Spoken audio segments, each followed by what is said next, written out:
முஸ்லிம் சமுதாயத்திற்கு ஒரு முக்கிய செய்தி. ஜாக்கிரதையாக இருங்கள், உலகின் முடிவு நெருங்கிவிட்டது. நீங்கள் அற்புதமான அறிகுறிகளை காண்பீர்கள். நிறுத்த வேண்டாம், தொடர்ந்து படியுங்கள். This video sponsored by Mode e-shopping. இந்த பைமோட் இ-ஷாப்பிங் என்பது ஆன்லைனில் பொருட்கள் எளிதான முறையில் வாங்குவதற்கான ஒரு அப்ளிகேஷன். சிறந்த தரமான பொருட்கள் தேர்வு செய்து கொள்ளும் முறை இந்த பைமோட் இ-ஷாப்பிங்கில் உள்ளது. இந்த அப்ளிகேஷன் உங்கள் மொபைலில் டவுன்லோட் செய்து கொள்ளுங்கள்.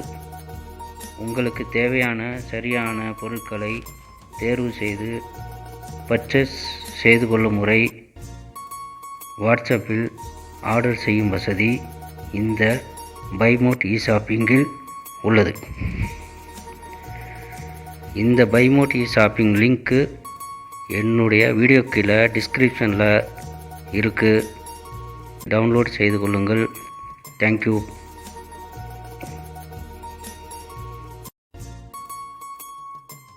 அஸ்ஸலாமு அலைக்கும் வரஹ்மத்துல்லாஹி வபரகாத்துஹு.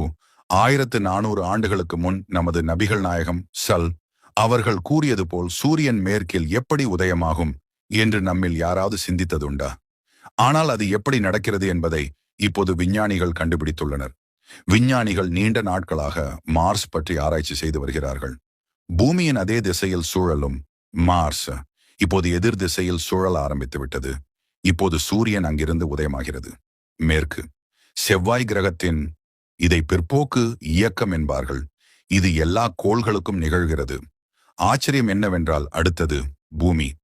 மேற்கில் சூரியன் உதிக்கும் போது மன்னிப்பின் வாயில்கள் அடைக்கப்படும் என்று அல்லாஹ் கூறுகிறான். இனி தயவு செய்து தப்பாவை ஏற்றுக்கொள்ள முடியாது. இது நிகழும் காலம் வெகு தொலைவில் இல்லை. திரைப்படம், இசை, பார்ட்டி போன்றவற்றில் நேரத்தை வீணாக்காதீர்கள்.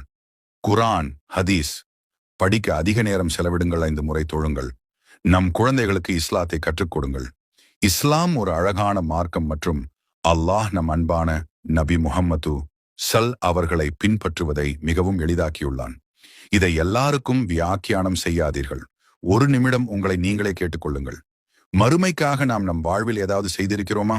மறுமை நாளில் அல்லாஹ்வை சந்திக்க நாம் தயாரா?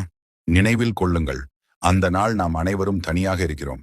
நமது செல்போனை எப்படி நடத்துகிறோமோ அதே மாதிரி குர்ஆனையும் நடத்தினால் என்ன நடக்கும் என்று நீங்கள் எப்போதாவது யோசித்திருக்கிறீர்களா? நாம் எங்கு சென்றாலும் அதை எடுத்துச் சென்றால் என்ன செய்வது? எங்கள் பைகளில் நீங்கள் ஒரு நாளைக்கு பல முறை பக்கம் வந்தால் என்ன நடக்கும்? மறந்துவிட்டால் அதை திரும்ப பெறச் சென்றால் என்ன செய்வது? அது இல்லாமல் வாழ முடியாது என்று கருதினால் உண்மையாகவே அது இல்லாமல் நம்மால் வாழ முடியாது. அதை நம் குழந்தைகளுக்கு பரிசாக கொடுத்தால் என்ன செய்வது?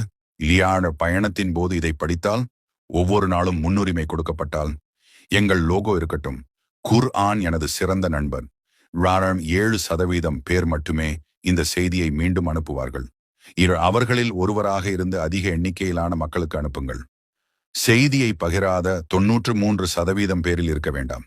கற்பனை செய்து பாருங்கள், ஒரு முறை கூட தீர்ப்பு நாள் நண்பர்களிடமிருந்து தினமும் செய்திகளை திறப்பது போல் உணர்வோம். நாங்கள் நகைச்சுவைகளையும் வதந்திகளையும் பகிர்ந்து கொண்டோம். ஆனால் நாம் எத்தனை முறை குர்ஆனை திறந்து அல்லாஹ்விடமிருந்து செய்திகளை படிப்போம்? அறிவியல் பூர்வமாக நிரூபிக்கப்பட்டவை. குர்ஆனை கேட்பதால் மனித உடலில் புற்றுநோய் செல்கள் பரவுவதை குறைத்து அவற்றை அழிக்கிறது. மக்கள் எப்படி அல்லாஹ்வை நேசிக்கிறார்கள் மற்றும் அவருக்கு கீழ்ப்படியாமல் இருக்கிறார்கள் என்று நான் ஆச்சரியப்படுகிறேன். ஆனால் அவர்கள் என்னை வெறுத்தாலும் அவர்கள் எப்படி எனக்கு கீழ்ப்படுகிறார்கள்? உங்கள் அன்புக்குரியவர்களுக்கு உதவி செய்ய நினைவூட்டலாக அனுப்ப 60 வினாடிகள் ஆகும். எச்சரிக்கை, பின்னர் அனுப்ப வேண்டாம், இப்பொழுது அனுப்பவும். பகிர்ந்ததற்காக அல்லாஹ் உங்களுக்கு வெகுமதி அளிப்பானாக. ஜஸக் அல்லாஹ் கைரா.